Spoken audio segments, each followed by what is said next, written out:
Chassidic leaders, and not that the names of the Chabad leaders. I just want to show you, for those who are not familiar, what I mean by different Chassidic paths. So at the top of the page, you have the name Rabbi Israel Baal Shem Tov. He was the founder of the Chassidic movement. He was the founder of the Chassidic movement, and in his generation, he was the only leader of Chassidus. It means whoever studied Chassidus, whoever followed the Chassidic path, followed this one person. When he passed on, and his successor was Rav Dov Ber, the Maggid of Mezrich, was the same thing again. He was the only Chassidic leader. Whoever studied Chassidus followed his path. There weren't any different paths. The third generation is when he passed, and his students began to be the ones to spread the teachings of Chassidus. That's when the different branches and different paths began to form. And he had, as all the Chassidic rabbis, tens of thousands of followers, but he had a group of students that they were what we call the inner circle of the Maggid of Mezrich. Each one of them was a great tzaddik in his own right. And as long as they were students, they were just students of the Mezrich Maggid. And after he passed, they themselves became Chassidic masters and leaders. And they were great, righteous people, performed miracles and taught Torah. And there were 120 of such students. Exact number. We know there was a number of 120 students that were considered sort of Chassidic, righteous giants of Torah and Chassidus. They were the 20 students. 120. 120 from Rabbi Dov Ber. Right. How many students did the Baal Shem Tov have? Exactly half, 60 students. 60 versus. Again, 60 of the inner circle. Uh-huh. Had thousands of followers, but 60 that were great tzaddikim themselves. Wow. And Dov Ber was one of those 60, but he had double, 120. Yeah. What's the sentiment, I guess, on other Chassidic movements like Rabbi Nachman or something? That's what we're going to talk about. So, what is Chabad? Chabad is one of the 120 students, was the third name on this list of Shnei Zalman. In fact, he was the youngest of all the 120. And Chabad is that specific path. But there are another 119 other students, and they had different paths of Chassidus. So today, when you hear about a Chassid, and there are different names, I'll get to in a second. There's a Gera Chassidim, there's Belza Chassidim, there's Mizhas Chassidim, there's Breslov Chassidim, and Satmar Chassidim, and Kloisenberg Chassidim. They're all branches of those branches that began in those days. Some of them discontinued. Some of them branched out from the branches, but they all go back to the students of the Maggid of Mezrich. So all Chassidim identify with the Maggid of Mezrich and the Baal Shem Tov, but from there on, each one took things in a different path. What I'm going to focus on in this class more than anything else is not what is the difference between the Chabad path and this path and the other path. We'll talk about that also, but the main class is going to be about the difference between Chassidus in general. All Chassidim have something in common. And then within the Chassidic group, there are differences. I'm going to focus more on those things that all Chassidim and all Chassidic groups have in common, and explain where it's coming from, because a lot of people have questions about these things. Why Chassidim do the things that they do, and why are they different than those who are not Chassidim? Some people have questions just why. Some people have questions about challenging whether it's okay, whether it's legitimate, are they allowed to do what they're doing? And of course, it encompasses all the details of what the life of a chassid is all about. So in this class, we're going to be focusing on that point. Number one, what is it that defines the Chassidic movement? What is it that defines the Chassidic movement, which makes the Chassidic movement unique and different than the rest of the world, so to speak? What are the features of the Chassidic movement? And the second thing is, where is it all coming from? What's the source? What's the reason why we do it? Why is there such misunderstanding by some people? And of course, anyone in the room that has questions about these things, that's what we're here for. So you have a page here where there are 8 things listed on the page. It's page number 2 in this booklet. And these are the 8 things that, in a way, we can say they define the Chassidic movement. Yes. Oh, wait, so you had a question. Yeah, I mean, when you said that the Rabbi Dofer, he was that you said that Rabbi Sher Zalman was the youngest of the 60 students of 120. Of the 120 of the 3rd generation of Second generation. He was the 3rd generation. Oh, so the Magen metric has 120 students, right? But, okay, I think I just wrote 120 on the wrong person. Okay. I think. Yeah. What are the nicknames of the 2nd and 4th rabbis? Where's what? What are the nicknames of the 2nd and 4th rabbis? Like the 3rd one is the son of Yonah, right? The 4th Rebbe is called Rabbi Marash. It's an acronym of his name, Shmuel. And the 5th Rebbe is called Rebbe Rashab, which is also the acronym of his name. Second one is called the Mittel Rebbe, the middle Rebbe. The reason why it's called the middle Rebbe, really every Rebbe could be called the middle Rebbe between the other 2. The reason was because he passed away young. He was 54 years old when he passed away. And he was a Rebbe, I think, for only 17 years. So there are a lot of Chassidim that they were Chassidim of his grandfather. Then they became his Chassidim. Then they became Chassidim of the 3rd Rebbe, which is his son-in-law. So they would say, the Rebbe said, which Rebbe? The grandfather, the son, or the grandson?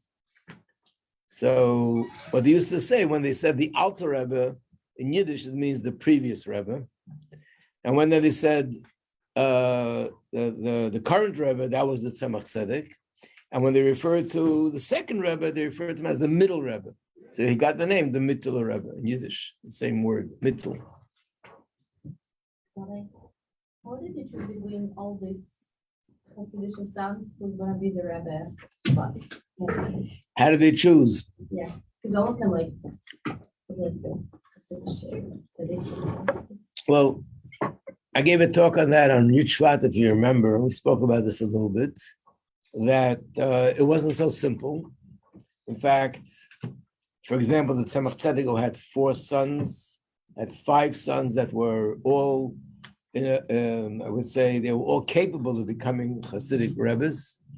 4 of them became Rebbes, 1 refused, but a lot of Hasidim went to this one, some went to the other one, and sort of the whole group broke up into 4 different groups. But generally speaking, each individual has the right to choose whoever he wants to choose, but usually they rely on the older Hasidim, the Rabbanim, the rabbis of the community. They get together and they try to use the best judgment that they have. I pointed out then that in some generations, the Rebbe that passed actually wrote a note, like a will, and he said this and this son should be the one to take over. There were a few generations that the Rebbe didn't write for whatever reason, and they had to make their own decision. For example, the first Rebbe of Chabad, the Alter Rebbe, he left a note that his son should be, he had 3 sons, that the oldest son should become the next Rebbe, the Mittel Rebbe. But when the Mittel Rebbe passed, there were 3 different people. One was a son-in-law, one was a son, one was an uncle, and they were all capable of being a Rebbe. They were all great tzaddikim. So the Chassidim had to choose, and they had to figure out amongst themselves who they felt who was the most sort of appropriate person to be the Rebbe. And then they needed the Rebbe to accept it. What? So it's like demonstration, you know? We, like Hasidim choose the Rebbe, but not the, like, I mean, like our Rebbe, like, he became the Hasidim answer, right? The Hasidim chose him, and they asked him. And as you know, the Rebbe refused for a year, and they persisted and persisted and persisted. But usually it's not that the Rebbe comes along and says, okay, I'm your Rebbe, and you have to listen to me. Usually it's not like that. They tell this joke that there was once a Chassidic Rebbe that passed away and he had 3 sons. And the Chassidim couldn't make up their mind where to go. So one of them came to their mother, which is the Rebbitzin of the Rebbe who passed away, and said, Ma, you can give me Mazel Tov. I had a dream last night. My father told me that I should become the new Rebbe. So the mother said, if the Chassidim will have the dream, I'll tell them Mazel Tov. You had the dream. I don't know if I should tell you Mazel Tov. I mean, it's a humor, but when you talk about a real Rebbe, these are tzaddikim. They're not running. Usually, tzaddikim aren't running to take power to become leaders. They actually run away from it, and that's the way it was in most cases. And we had to be the ones to beg and plead and persist that they accept. Is that a matter of etiquette, or like these rebbes genuinely did not want to leave? They genuinely did not want to. They genuinely did not want to. And again, we spoke about this. It was Yud Shvat. I even gave an example of a story in Gemara where someone by the name of Rabbi, they chose him to be the next leader. And he so much didn't want to that he ran away to a different country. Wow. They had to run to that country and pull him back. And he did become the leader at the end. But they didn't want to for a number of reasons. But I don't want to go back on that class all over again. It's another subject. So there are 8 things on this list, and I'm going to elaborate on it, but in a way we can say these are the 8 things that they define the Chassidic movement. And these 8 things that are mentioned here, it's not carved in stone, it's just lists that I personally put together. I gathered information from different places, but if anyone in this room comes along and says, I found a source, and based on that source, we can add a 9th thing, great, we'll add it to the list. I'm waiting. But these are 8 things that if you approach someone who's a chassid and you say, excuse me, I see you're a chassid. Could you tell me in a nutshell, like what is chassidus? You're not going to get the same answer from everybody. You'll get different answers from different people. And most likely be one of these 8 things on this list. So I'd like to go into it a little bit. And basically, first explain why each and every one of them is one of those things that really define the Chassidic movement, and yet there's more than one thing that defines it. So we'll start with the first one. And maybe one more little introduction before we start. Being that I said that everything that different groups do, that it's all Torah and it's all following the path of Torah. The difference is within Torah itself, which aspect of Torah, which aspect of observance, which aspect of mitzvahs is one emphasizing more than the other. And this is one of the differences, what we have here, number 1, that in Chassidic groups, there's a tremendous emphasis on prayer. And in fact, many people, if you would ask them, could you give me in a nutshell, what is it that defines the Chassidic way of life? And he would say, these are the people that dedicate themselves to prayer. And those who are not Chassidim, they dedicate themselves more to the study of Torah. Now, it doesn't mean that Chassidim don't study Torah, and those that are not Chassidim don't pray. Both do both, because both are part of Judaism. It just means that Chassidim have a very strong passion, a very strong emphasis, and invest a lot of time and effort and energy into prayer. And others don't put so much energy invested in prayer as much as they do more in the study of Torah. So to give an example,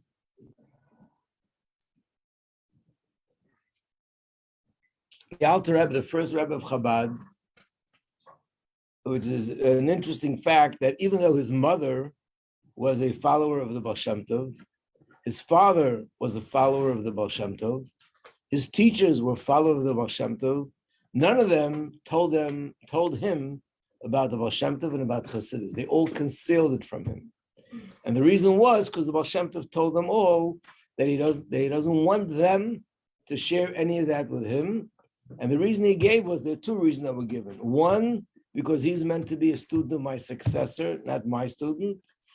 And the other reason was that he wants him to arrive to Chassidus on his own, not by other people sort of pushing him in that direction. And that's what happened. The Alter Rebbe grew up. He was a genius. He was brilliant. He knew the whole entire Torah at a very young age. and that was Torah in general, but he wasn't part of the Chassidic movement. And then when the Baal Shem Tov passed away, he was 15 years old. At that time, he was already a giant in Torah. And that's when they told him about the Baal Shem Tov. And he had to go study in the yeshiva. He had to make a choice. Should he go? And he said the following, these are the Alter Rebbe's words, that at that time, there were two places in the world which were considered the center of Torah. One was in Lithuania, in the city called Vilna, and the other was in Ukraine, which is the city of Mizrich. So one was the headquarters, so to speak, of Chassidic movement, where the Maggid of Mizrich lived, and the other one was the headquarters of someone who was known by the name the Vilna Gaon, who was considered the greatest Torah genius of that generation. And Alter Rebbe said to himself, where should I go? And he had to decide. And at the end, this is how he made his decision. He said, I heard that in Vilna, they teach you how to learn. In Mizrich, they teach you how to pray. So up until now, I've been learning, and I learned a lot about how to learn. There's more to go, but I learned a lot about the subject. But especially yeshiva that teaches you how to pray, that was something new. So let me explore it and see if it's for me. And guess what? The Alter Rebbe went to Mizrich. He spent 2 weeks there, and he said that he never in his life saw people davening, people praying, the what he saw there, the passion, the fire, the enthusiasm, the inspiration. When people davened, they were in a different world completely. He never saw anything like it. It was amazing. It was fascinating. But he said, I wasn't used to it. I was used to spending my time more to broaden my knowledge in Torah, to study Torah and to advance academically in the Torah knowledge. So I said to myself, it's beautiful, it's amazing, it's fascinating, but it's not for me. And he picked himself up and he left. After traveling some miles, you remember that he forgot a very important package.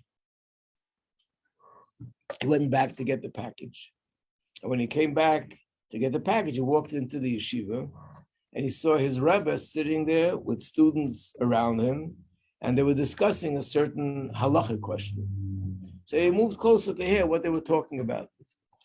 And what were they discussing? An issue in halacha, Jewish law. And the Maggid of Mizrich was giving his opinion.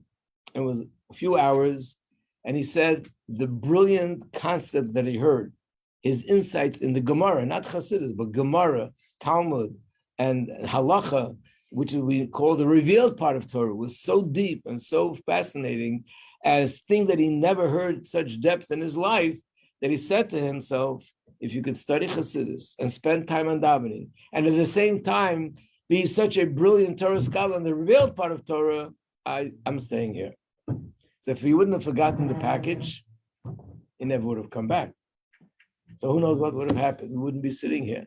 So because of that, he ended up becoming. So I just want to conclude. So the Alter Rebbe himself, in a sense, defined the difference between the Chassidic movement and the other is whether there's more of an emphasis on prayer or more of an emphasis on study. Yeah. Do we have anywhere like written in anyone's diary or anything like what it was that he learned? What was what? You said what he heard made him say.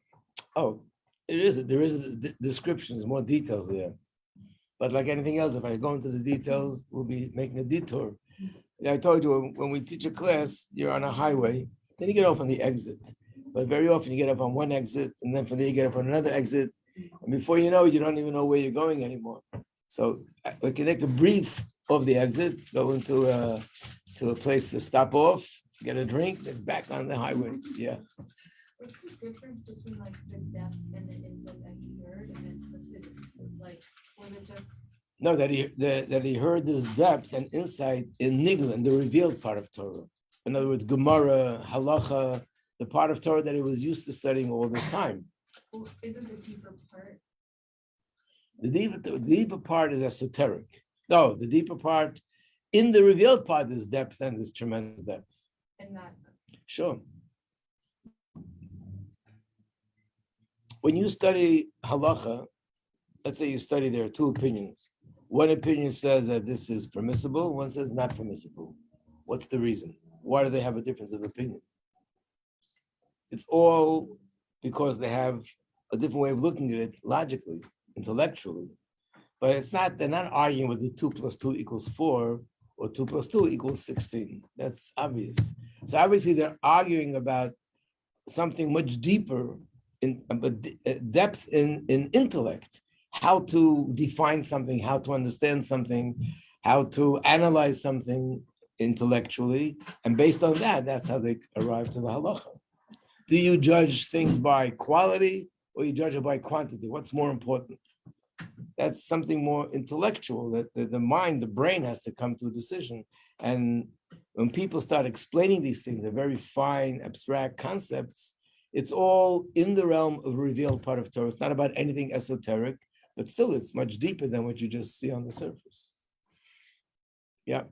So what do you mean specifically by prayer versus like study? Like they both kind of sound similar to me. Like, Prayer means davening, and these are people who spent hours on prayer. So they would spend hours on prayer, and study is more the academic part. Studying what is the halacha, where's the source of this halacha, what does the Talmud say about it, what does the Mishnah say about it. It's studying the academic part of Judaism, but prayer is specifically about I will soon explain this. Prayer is more about about my relationship with Hashem and davening, asking Hashem for things, developing emotional bond with Hashem, as we'll soon explain. So now the first question is, and this is one of the reasons why there was opposition against the Chassidic movement, because this was something new. It was revolutionary. To spend hours on prayer, you spend hours studying Torah. But prayer, of course you say every word, you think of the meaning of the words. Well, spending hours on prayer, people felt that this was too much. But the truth is, there's nothing in the Chassidic movement that's new. There's nothing that Chassidim do that's not based on the original teachings of Torah. And this is one example. For example, there's a Mishnah in the Tractate of Brachos that says like this: there were people who were very pious. They were called Chassidim Rishonim, actually the same name. And these people used to spend 9 hours a day on davening. 9 hours a day. How do you do that? Well, before they daven in the morning, they prepare themselves for an hour. The davening itself took another hour. And then after davening, it took another hour for them to collect themselves after the davening, whatever that means. Then in the afternoon for mincha, they spent an hour preparing themselves. They davened for another hour. And after the davening, they spent another hour to collect themselves after the davening. And the same with Myra, with the third prayer. So altogether, they spent 9 hours on prayer. So then, if there is such a thing, why were there people against them? So the Gemara says there's such a thing. Their argument was, the Gemara doesn't say that everybody did that. There were selected people that they spent 9 hours on prayer. The Baal Shem Tov and the Chassidic movement began to introduce that all of us should spend a lot of hours and time and energy and effort should be invested in prayer. And they felt that that's the wrong place to invest your energy. You invest your energy in learning and understanding, not in the prayer part. So we'll go a little bit into the difference. Yeah. Even the people who were learning all day instead of praying, were they still praying 3 times a day? Yes. Okay. Everybody praying. The question is just how much time and energy you invest. Okay. Yeah. But people who put more emphasis on like learning Torah, do they, I don't want to say like waste of time, but what are their like views towards like davening? Like, do they like think you should just like get through it so you can go back to learning? Or are they like, when they daven, they still like say every, like, is there? Yeah, like I said, they'll say every word, think about the meaning of the words, but it was not, they didn't see in it that it's important to spend a lot of time on the davening. You ask Hashem for what you want, and then you go back to the learning. That's the most important thing. We're going to talk much more about what is it about davening that Chassidus put so much emphasis on. Okay, to be continued. Yeah.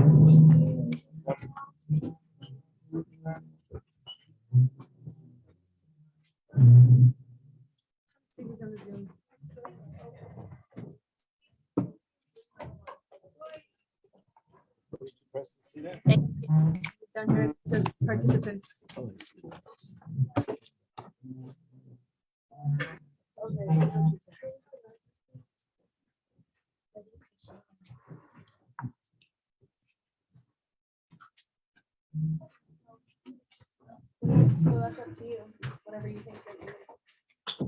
Why don't you talk to Miri, ask her what she can. Yeah. And the charger? Yeah.